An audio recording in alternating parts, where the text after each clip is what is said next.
दिनै जोङो United people's party liberal हान्जानिफ्राय जोंनि भारतनि मानगोनां प्रधान मन्त्रि नरेन्द्र मदिजीनि बिथांनिसिम, भारतनि नखर मन्त्रि मानगोनां अमित शाह बिथांनिसिम, आसामनि गाहाय मन्त्रि डक्टर हिमन्त बिश्व शर्मा सारनिसिम आरो जोंनि बड'लेण्ड टेरिटरियेल रिजननि मानगोनां चिफ प्रमद बर' सारनिसिम गोसो गोरबोनि गोजोननाय आरो साबायखर जासिहरदों।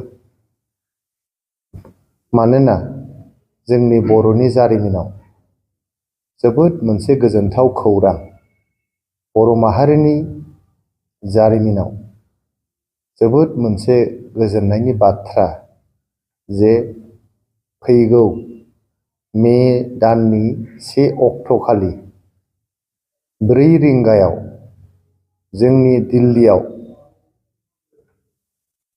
जोंनि बर'नि बिफा, जोङो जायखौ 1990 मायथाइनि 1 मे दानखालि 1 मे खालि बिफा होननानै जों गनायनानै लादोंमोन, बड'फा उपेन्द्रनाथ ब्रह्म।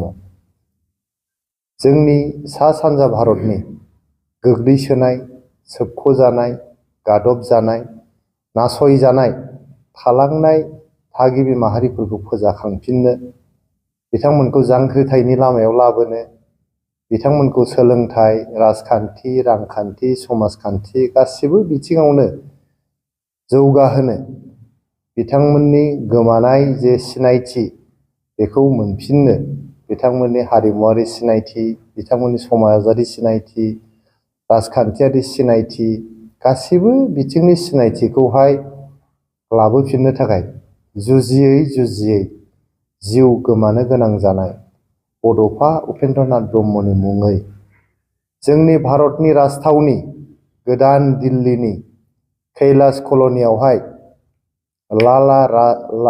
लाला लाजपत राय लामायाव गोदानै जोंनि बड'फा उपेन्द्रनाथ ब्रह्मनि मुङै मोनसे लामा दिनै बाउसोमनाय जासिगोन 1 मे 2025 मायथाइखालि बेलासिनि 4 रिंगा जानाय लोगो लोगोनो बे लामाया, कैलाश कल'निनि बे लामाया बड'फा उपेन्द्रनाथ ब्रह्म मार्ग मुं मोनसिगोन। बेजों लोगोसे जोबोद गोग्गाथाव बाथ्रा, दिल्लीनिनो बड'लेण्ड गेस्ट हाउसनि खाथि स्पेर' स्कुवेर होननानै जायखौ जों मिथियोमोन, स्पेर' स्कुवेर, बे स्पेर' स्कुवेरखौ 1 मे 2025 मायथाइनिफ्राय गोदान मुं होनानै बड'फा स्कुवेर होननानै बेखौ फोसावनाय जासिगोन। स्पेर' स्कुवेरनिफ्राय बड'फा स्कुवेर, मोनसेया जाहैबाय लामा बड'फा उपेन्द्रनाथ ब्रह्म मार्ग, लोगोसेयै जे मोनसे स्कुवेर दंबावो जायखौ स्पेर' स्कुवेर होननानै मिथियोमोन, बेखौ बड'फा स्कुवेर होननानै फोसावनाय जासिगोन। जोंनि दिल्लीनि जे MCD दङ, जे जोंहा मिउनिसिपाल कर्प'रेसन डिपार्टमेन्ट दङ बेवहाय दिल्लीनि, बे जोंनि भारतनि मानगोनां नखर मन्त्रि अमित शाह बिथांनि बिथोन बायदियै, दिल्ली सरकारनि बिथोन बायदियै मिउनिसिपाल कर्प'रेसन डिपार्टमेन्टआ, मेयरा बे स्पेर' स्कुवेरखौहाय बड'फा स्कुवेर होननानै फोसावनाय जासिगोन। बियो जोंनि बर' माहारिनि थाखाय जोबोद मोनसे गोग्गाथाव खौरां। बियो जोंनि बर'फोरनि संग्रामनि थाखाय, बर'फोरनि जारिमिननि थाखाय, बर'फोरनि सिनायथिनि थाखाय जोबोद मोनसे गोग्गाथाव खौरां। नोंथांमोना मिथिगौ, जोंनि आसाम हादोरसानिफ्राय बड'फानि मुङै बाउसोमनाय लामाया जिखुनु आसामनि मानसिनि थाखाय बियो 3थि खेब। जोंहा 3ल', बड'फाखौ लाफानानै 3ल' आसामनि सुबुंफोरनि मुङै दिल्लीयावहाय लामाखौ बाउसोमनाय दङ। गिबियाव दङ जोंहा गपिनाथ बरदलैनि मुङै, सेकेन्डआव दङ जोंहा भुपेन हाजरिकानि मुङै। दिनै आसामनि गेदेमाफोरनि 3थि सुबुं, बे जाबाय उपेन्द्रनाथ ब्रह्म, जोंनि बर'फोरनि आंगोनि बिफा असे बिफा जायखौ जोङो गोसो गोरबोजों मान होयो, जायखौ जोङो गोसो गोरबोजों मोजां मोनो। बड'फा होनोब्लानो जोंनि थैया दुंखाङो, जोंनि गोसो मोदोम गासिबो दुंखाङो आरो जोङो बिथांखौ माननि नोजोरजों सनमान होनानै गंग्लायनानै जों मान होयो। दिनै सारा भारतआनो बिथांखौ मान होनानै जोंनि दिल्लीनि कैलाश कल'नियाव बिथांनि मुङै मोनसे लामा बाउसोमनाया जोबोद गोग्गानायनि बाथ्रा। बेजों लोगोसे मोनसे स्कुवेरखौ बड'फा स्कुवेर होननानै जे दिनै मुं थिदों, बेयो जोंनि थाखाय जोबोद गोग्गानायनि बाथ्रा। जोङो UPPL हानजानिफ्राय जोंनि भारत सरकारखौ, दिल्ली सरकारखौ, आसाम सरकारखौ आरो BTC सरकारखौहाय गोसो गोरबोनिफ्राय जोबोद जोबोद साबायखर होदों। बेजों लोगोसे बे लामाजों आरो स्कुवेरजों लोगोसे बे जायगायावनो बड'फानि मुसुखा मोनसेबो बेखेवनाय जासिगोन।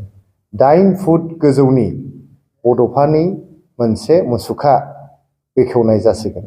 दा बेफोर खामानिफ्रा जे जानानै थांदों, बियो बर'फोरनि जारिमिननि गेजेरावनो जोबोद गोग्गाथाव बाथ्रा।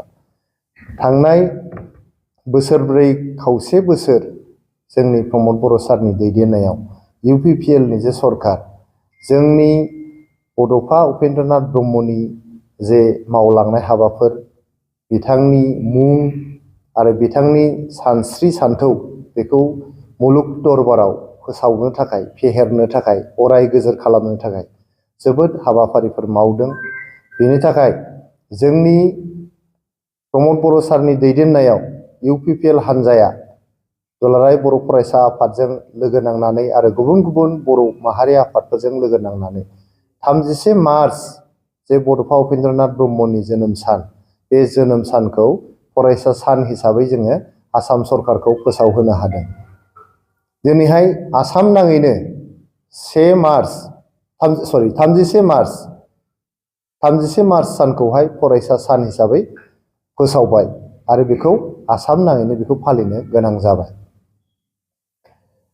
थामथियाव जोंनि थुलुंगाफुरिखौ, जाय थुलुंगाफुरिया जोंनि साफ्रोमबो बर' माहारिनि फिसाफोरखौनो, बुहुमनि दाब दाब जायगायाव थानाय बर' फिसाफोरखौ, बर' फिसाल' नङा, जायफोर जोंनि थागिबि माहारिनि सुबुंफोर दं, बिथांमोनखौ थुलुंगाखांहोयो। बे थुलुंगाफुरियावहाय 10 कौटि रां बाहायनानै बे थुलुंगाफुरिखौ फोसाबनाय, फाहामनाय, जौगाखांहोनाय आरो साबना हामना खालामनानै दिहुननायनि थाखाय 10 कौटि रां होनानै थुलुंगाफुरिखौहाय दिनै जौगाखां थाखोनि मोनसे थावनि बेखौ खालामनाय जाबाय। दाखालिसो बड'फानि जोनोम गामि बरागारियाव, दतमानि बरागारियावहाय बिथांनि मोनसे मुसुखा गायसननाय जाबाय। लोगोसेयैहाय मोनसे लाइब्रेरि, गिदिर मोनसे लाइब्रेरि बेवहाय फसंनाय जाबाय। थाखानाय लाइब्रेरिखौ फोसाबनानै गिदिर मोनसे लाइब्रेरि खालामनो थाखाय बेखौ आखायाव लानाय जाबाय। दा बेबायदिनो बड'फानि लेगेसि, बड'फानि मावलांनाय हाबाफारिफोर, बड'फानि सान्थौ सानस्रिखौ मुलुग दरबाराव फोसावनो, फेहेरनो आरो अराय गोजोर खालामनो थाखाय गोबां बिथांखिफोर, गोबां हाबाफारिफोर लानाय जादों। फै रायजो राजाफोर बयबो जोङो जोंनि भारत सरकारनि मानगोनां प्रधान मन्त्रि नरेन्द्र मदिजिखौ, नखर मन्त्रि अमित शाह जि बिथांखौहाय, आसामनि गिबि मन्त्रि डक्टर हिमन्त बिश्व शर्मा सारखौ आरो जोंनि बिटिआरनि गाहाय प्रमद बर' सारखौ जों गोसो गोरबोनिफ्राय साबायखर बावनि। बिथांमोननि दैदेननायाव, बिथांमोननि नाजानायाव दिनै बड'फा उपेन्द्रनाथ ब्रह्मनि मुङा खालि नेसनेल लेभेलावल' नङा, इन्टारनेसनेल लेभेलाव, मुलुग दरबाराव दिनै बिथांनि मुंखौ मिथिनो हानाय जाबाय।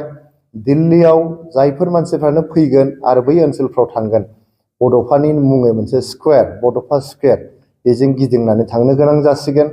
दिनैहाय बे कैलाश कल'निनि बे लामाजों बड'फा उपेन्द्रनाथ ब्रह्म मार्गजोंहाय जोङो दिनै दावबायनो गोनां जासिगोन आरो बड'फा उपेन्द्रनाथ ब्रह्मनि जे मुसुखा, स्टेचु, बे स्टेचुखौ नुनानै बयबो दिनै मुलुगनि मानसिफ्रा बड'फा उपेन्द्रनाथ ब्रह्मआ सोर, बड'फा उपेन्द्रनाथ ब्रह्मआ बर' माहारिनि जे बिफा, बेखौ मिथिनो मोनसिगोन। बेनि थाखायनो जों गोसो गोरबोनिफ्राय जोंनि भारत सरकारखौ, आसाम सरकारखौ, दिल्ली सरकारखौ आरो जोंनि बिटिआर सरकारखौ जोङो गोसो गोरबोनिफ्राय गोजोननाय बावहरदों आरो हामलायनाय जासिहरदों। गोजोन्थों।